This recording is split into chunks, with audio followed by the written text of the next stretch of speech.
नमस्कार दोस्तों, हमारी आज की कहानी का नाम है औकात। आज की सुबह कुछ अलग थी। आज कोई मुझे परेशान नहीं कर रहा था और ना ही किसी को मुझसे कोई काम, क्योंकि अब मैंने आदर्श बहू का तमगा उतार कर फेंक दिया था। और सच कहूँ, ऐसा लग रहा था जैसे सिर पर से कोई बोझ हट गया हो। पर रह रह कर एक ही बात मेरे दिमाग में आ रही है कि क्या मेरे माता पिता की आर्थिक स्थिति तय करेगी कि ससुराल में मुझे कितना सम्मान मिलना चाहिए। क्या एक लड़की का वजूद उसके ससुराल में उसके माता पिता की आर्थिक स्थिति से जुड़ा हुआ है। सिर्फ माता पिता की आर्थिक स्थिति के कारण मुझ में और मेरी देवरानी में बहुत फर्क हो चुका था। अब यह बात मेरे दिमाग में क्यों आ रही है, उसके पीछे आपको कारण बताती हूँ। मेरा नाम नैना है। मेरी शादी को 2 साल हो चुके हैं। मेरे इस परिवार में मेरी सास ससुर देविका जी और महेश जी, मेरे पति नितिन और देवर मेहुल हैं। देवर की शादी शिवानी से 1 महीने पहले ही हुई है। मेरे माता पिता ने मुझे काफ़ी अच्छे से शिक्षित किया है। शादी से पहले मैं एक स्कूल में शिक्षिका का कार्य करती थी। मेरी शादी के समय मेरे माता पिता की आर्थिक स्थिति अच्छी नहीं थी, इसलिए मेरी शादी एक सामूहिक सम्मेलन में हुई थी। ऐसा नहीं है कि उन्होंने मेरे ससुराल वालों को पहले नहीं बताया था। जब ये लोग मुझे देखने आए थे, तभी मेरे माता पिता ने साफ साफ कह दिया था कि उनकी इतनी स्थिति नहीं है कि वो शादी धूमधाम से कर सकें। तब तो इनमें से किसी को एतराज़ नहीं था। पर शादी के बाद अक्सर यह लोग मुझे इस बात के लिए ताना ज़रूर दे देते थे। शादी के बाद मैंने दोबारा स्कूल में शिक्षिका की नौकरी ज्वाइन कर ली। महीने के 20,000 रुपये कमाती हूँ, पर उसमें से मैं कुछ खर्च नहीं कर पाती, क्योंकि इस घर के नियम के अनुसार वह सैलरी मुझे मेरी सासू माँ के हाथों में रखनी पड़ती है। और फिर ज़रूरत हो तो उन्हीं के सामने अपने पैसों के लिए हाथ फैलाओ। उसके बावजूद भी किसी भी तीज त्यौहार पर मुझे ताना मारा जाता है। इस बेचारी के माता पिता की कहाँ औकात है कि वो त्यौहार करें। अब अपनी बहू के तो हम ही लाड़ चाव करेंगे, और फिर मेरी सैलरी से मुझे ही सामान ला करके दे दिया जाता है। मन ही मन घुटन तो बहुत होती, पर यह सोच कर चुप रह जाती कि अभी बेवजह ये लोग मेरे माता पिता को घसीटेंगे और घर की शांति के लिए एक कान से सुनकर दूसरे कान से निकाल देती। पर अब मुझे लगने लगा है कि यही मेरी सबसे बड़ी गलती थी। अगर मैंने जवाब दिया होता तो जो कल इस घर में हुआ वो कभी ना होता। दरअसल कल मेरी देवरानी के घर से त्यौहार आया। शिवानी के माता पिता की आर्थिक स्थिति परिवार वालों से बेहतर है। इस कारण से त्यौहार में काफ़ी कुछ सामान उन लोगों ने भेज दिया, जिसे देखकर मेरी सास फूली नहीं समाई, और उन्होंने आस पड़ोस की सभी औरतों को ये त्यौहार देखने के लिए न्योता दे दिया।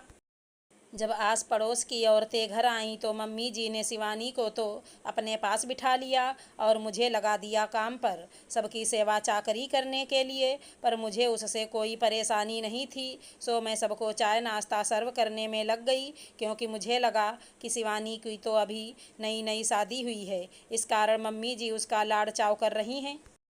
पर मेरी ये गलतफहमी उस समय दूर हो गई जब पड़ोस से आई रमा आंटी ने कहा, अरे देविका, नैना अकेले काम कर रही है, शिवानी को बोल दो कि कम से कम वह अपनी जेठानी की मदद कर दे।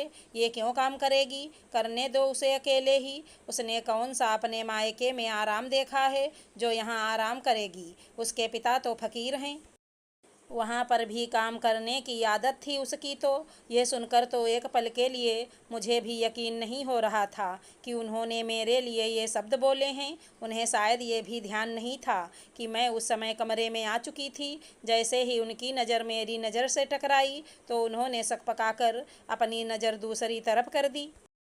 पर बात तो मुँह से निकल चुकी थी और सीधे मेरे दिल को चीर चुकी थी।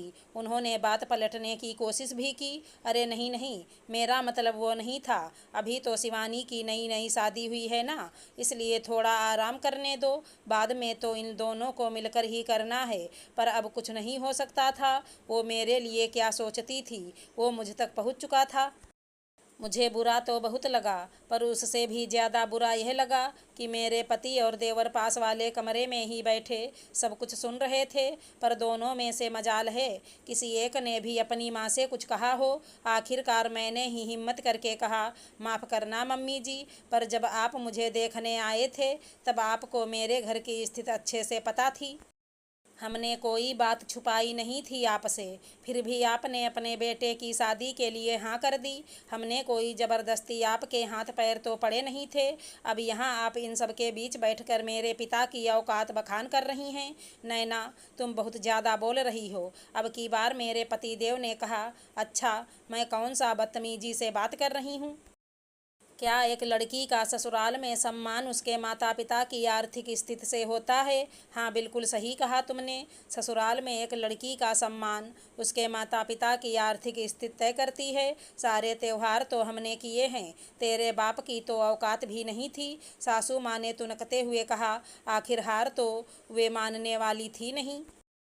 सही कहा आपने, सारे त्योहार आपने किए, पर मेरी सैलरी के पैसों से खरीद कर। क्या आपकी सभी आस पड़ोस की दोस्तों को पता है कि आप मेरी सारी सैलरी भी अपने पास रख लेती हैं? अपनी पोल खुलती देखकर सासू माँ ने अपनी सभी दोस्तों को बाहर का रास्ता दिखा दिया, पर उसके बाद से ये लोग मुझसे बात तक नहीं कर रहे हैं।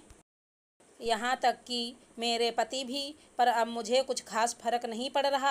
आखिरकार अपने मन की भड़ास निकाल कर मैं सुकून से हूँ। और वैसे भी जहाँ सम्मान ना हो वहाँ बात करके कोई फ़ायदा नहीं है।